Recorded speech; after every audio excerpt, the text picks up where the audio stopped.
Could it be that Newcastle United are actually worried about the form of Anthony Gordon behind the scenes, as well as £55 million signing Anthony Elanga?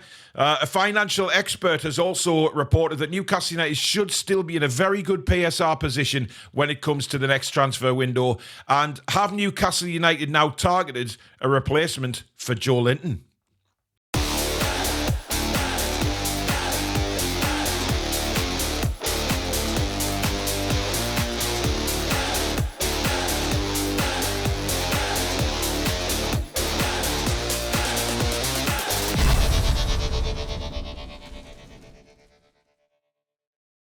Hi everybody, welcome back to the Toon Review. My name is Paul. This is your latest Newcastle United news. Thank you so much again for watching the video. We'll start off with Anthony Gordon because his form in the Premier League has been dreadful. There's no papering over the cracks with this. He seems to be performing really well in the Champions League, but when it comes to the Premier League, something is missing and something is badly missing. Against West Ham, he was terrible in the first half, which is why he was hooked at half-time. He didn't want to take Wan-Bissaka on at all. Now, in previous games against, you could say, lesser fullbacks than Wan-Bissaka, Gordon's fancied it. He's turned it on. He's tried to run to the byline, etc. But this is now 21 games without a Premier League goal and 19 games without a contribution.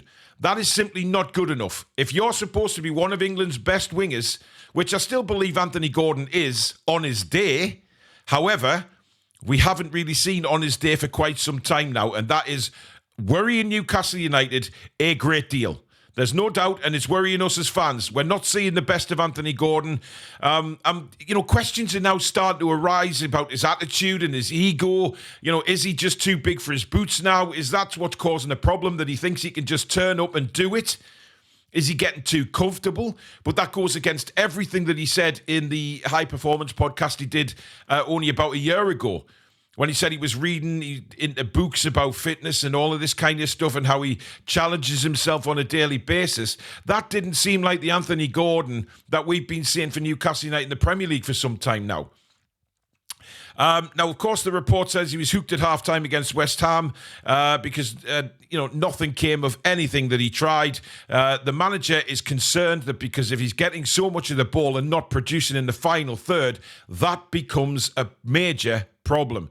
It's easy to be blinded by the fact that you're seeing him covering ground on the pitch, and he can look dangerous with his pace, but he's not impacting the game. And I think that's what's the big thing here is, we've said in previous Premier League games only recently that he's looked good. But are we getting mistaken by looking good for just knocking it past the defender and running past him? There's no end product there. There's nobody converting any crosses. He's not scoring goals. And this is a concern. And this is why the report really opened my eyes to what's going on, as to why maybe Newcastle United are very concerned with the form of Anthony Gordon. Because, yeah, he's looked lively, but there's no product. And it says whatever the reasons are, it's something he needs to resolve quickly, because quite often with these runs, the longer they go, the less likely it is to end. And the questions have to seriously be asked about his recent run. He's scoring for England and he's scoring in the Champions League, but he needs to start doing it in the league to help Newcastle out of this poor run.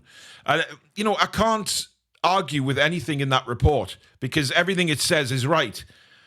And is there going to be concern behind the scenes with the likes of Eddie Howe and his coaching staff about Gordon? Absolutely. Will he tell you that in a press conference? Not a chance. No way will he say anything about that. He will big Anthony Gordon up, and rightly so. He's not going to throw anybody under the bus in a press conference. But there is a time when I think a manager needs to come out and say, hey, we're well aware, and Anthony's well aware of the situation, and he needs to start contributing. It was only a few weeks ago that he said that the wingers need to start, not just wingers, but everybody else needs to start contributing to goals, and not just Nick Voltemade, because we're relying on him so much for pieces of genius, absolute genius, to win football matches for us or even get points out of them. And that's not fair on Nick. He needs the workload taken off him a little bit by other players who are supposed to be good enough. Now, another winger that Newcastle United signed, of course, in the summer was £55 million Anthony Elanga. It ain't happened for him since he's been at Newcastle United, and it is causing concern at Newcastle now. Obviously, you take a few games to settle in, and we've all said that in our live shows and videos that, let's just wait and see. Let's just let Elanga settle into the Eddie Howe way. But we're a third into the season now, folks, and we ain't seen anything from him yet. A lot of people yesterday and after the game at West Ham were saying that Elanga looks like he's gone back to what he was like at Manchester United, which is why Man United sold him, because they didn't see anything really in Elanga that was going to make them keep him at the club. And his production for Newcastle has been, well, nothing this season. And, you know, the question is that really, I think, is for you guys, is how long do you give Anthony Elanga? Because it's not like he's new to the Premier League or anything. He's been in the Premier League an awful long time. So we can't use that as an excuse that he needs to settle into the Premier League. Yes, we've said that the Eddie Howe way is very different to how people play. However, he's been at the club long enough now. So how long do we give Anthony Elanga? Let me know in the comments, because, patience is running out with a lot of fans, obviously. People have already made their minds up about Elanga. Some people think he's not good enough, and it's an extremely large amount of money to have been wasted. But we'll have to wait and see. Now, a leading financial expert, Stefan Borson, has explained that Newcastle United are well positioned with regards to PSR when it comes to the transfer window, mainly because of the Alexander Isak money. Now, obviously, we know we're in the Champions League. We've been getting revenue from that as well. But, of course, we've been very close to breaching the PSR rules in the past, which led to the sales of Anderson and Minte, which cut us in half because we were looking forward to seeing how those players developed. And, of course, Anderson and Minte, to be fair, have gone on to very good things at their new clubs. We spent close to £250 million in the summer, of course, with the acquisitions of Voltemade, Elanga, Wissa, Ramsey and Chow. And then, of course, we brought Aaron Ramsdale in on loan. And although Wissa's still waiting to make his debut, some of the signings have really done really well. Voltemade, for a start, has been sensational. Chow has been, well, absolutely brilliant. And Jacob Ramsey looks good. So, there is some signs that have come in and done a good job. But the former Manchester City financial advisor, Stefan Borson, told reporters that Newcastle have loads of PSR capacity left after the sale of Alexander Isak, which was on the 1st of December. He said they've got loads of PSR capacity now. They made a fortune on Isak, so they have got a lot of money if they want to do it. I think if you look at how late the deal happened, and of course they bought Wissa and Voltemade, but I suspect they'll buy in January, especially because of what's going on the field. So, listen, we might be busy in January. We know that January is a very, very strange window. It's difficult. It's a hard window, certainly to negotiate for players, to bring players in. It is a difficult window. But the fact that we've got a bit of money still, that should be a massive boost to us as fans, because Eddie can then go and maybe change things that need to be changed, that are quite clear on the field where we need some backup and where we need immediate backup and where some players just aren't performing at the minute. Borson believes Newcastle's progress in the Carabao Cup and the Champions League will lead to us spending in January. He said they're going to be close enough in the Champions League to make it worth the investment in January. They have a very good chance in the Carabao Cup, and if you're going to need players to win the Carabao Cup because of the way the games fall, I think the final is late March, and you've got a two-legged semi-final in January and February. The point I'm making is if you've got any intent on running Champions League, Carabao Cup and FA Cup and actually making sure they don't finish too low in the league, I think the league is difficult for them this season, just because they've got other things that they're focused on and it's really competitive. With all of those games, I think they'll buy. So, obviously, Borson is well respected, a financial advisor for Manchester City in the past. He knows his stuff. I'm not going to sit here and proclaim to know a lot about PSR, because I simply don't. It's just, for me, it's just a load of bollocks, PSR. And I've said that many, many times. I don't proclaim to know much about it or how it works, but I do know that it really does benefit the cartel and nothing else. And they have to come up with very, very different things in the future. I think there should be definitely financial stipulations in play, but it has to be fair to everybody. Otherwise, what's the fucking point? But then again, the point is that the Premier League look after the cartel and the cartel look after the Premier League. We've seen that on numerous occasions. But it is really good news. And listen, let's just hope that things happen, because I think it's very good news on the PSR front.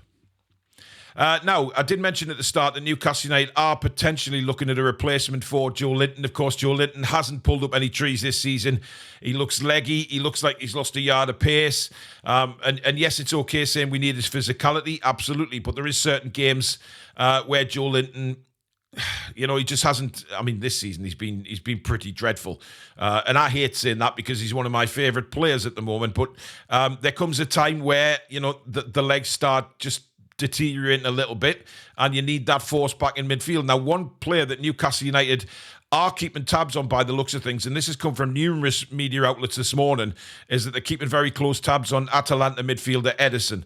The Brazilian is emerging as a potential long-term replacement for Joelinton. He's 26. He's impressed in Serie A, and his name has been discussed in recent recruitment meetings, according to reports at St James's Park, as the club begins to plan for the future. Now, I like this. Don't get me wrong, the thought of Joelinton finishing up and disappearing, that's not what I'm talking about. What I'm talking about is the club are always now looking forward, looking to the future, looking to buy players that can seamlessly transition into the team. And that's what we need to find. We need players who are going to transition into the team and the way of playing. Now, look, obviously bringing Edison in, it's another Brazilian to slot in alongside Bruno. And I think this is, Joelinton will see all these reports. And look, whether he can do it or not is a different kettle of fish. He'll be disappointed that he's not in the latest Brazil squad for this international break. He's been left out. There was a fan outcry saying that he was finished at international level. So things have been a little bit difficult for Joelinton in the past few weeks. But look, we can't sit here and say, oh, he's been excellent, because he hasn't. As much as it hurts us to say so, he just hasn't. And it's a huge disappointment to us, because Joelinton at his very best in midfield is a powerhouse and is part of that midfield three that has done so well. But there comes a time for change, I'm afraid, and maybe Joelinton's now on the other side of that mountain, and Newcastle United feel like just maybe they need to start looking for his replacement. Of course, we've got Jacob Ramsey there. We've got Lewis Miley there. Joe Willock to an extent. So there is plenty backup there. But I think they need somebody who is going to come in and be number one on the team sheet, or one of the number ones on the team sheet. So maybe we'll have to keep an eye on Edison in the summer. It certainly won't be in January, but look to the summer for that deal. And that could be one that actually happens. Finally, I just want to talk about some injury news for Bilbao tomorrow. It looks like Nico Williams will miss the game. It's a very strange way of reporting it that I'm looking at right now. He could be out with a pubalgia problem. Now, pubalgia problem means simply a sports hernia. So for me, why didn't they just put that in the report? I'm not a doctor. I'm not sure what a pubalgia problem is. The start of that said that, has he got a bollock problem or something like that? I don't know. But it's a sports hernia. So listen, Nico Williams, very, very good player for Bilbao. And if he's missing tomorrow, that will seriously hurt them. But apparently he was given extra time to rest because he was only a substitute in the defeat to Real Sociedad at the weekend. That was a derby defeat. Bilbao certainly want to come back on us and try and get back on the winning ways. We know the friendship we've got with Bilbao, but of course, when that 90 minutes starts, it's all gung-ho. And if Williams is missing, it's certainly a bonus to Newcastle United. But there you go, folks. There is the latest news. As usual, drop a comment below. Let me know what you think of all the stories. Anthony Gordon, we can talk about him until the cows come home, of course, but now there's reports coming out that people are starting to get a little bit worried behind the scenes. And obviously with the money we paid for Elanga as well, there's an awful lot riding on these two, but it's just not working at the minute. But thank you very much for watching. Please do drop a like if you've enjoyed the video, and of course if you're new to the channel, please do subscribe. Come and join this wonderful community as we head towards 44,000 subscribers. It is free, and all that we ask for is that you hit that notification bell so you never miss an upload or a live show. And of course, don't forget, for all your merchandise, head to thetoonreview.com. We've got hoodies, t-shirts, mugs, hats, all sorts on there. If you want to support the channel that way, head to thetoonreview.com. But in the meantime, we'll see you back at 7 o'clock for our live show for the preview of the Bilbao game. Until then, take care.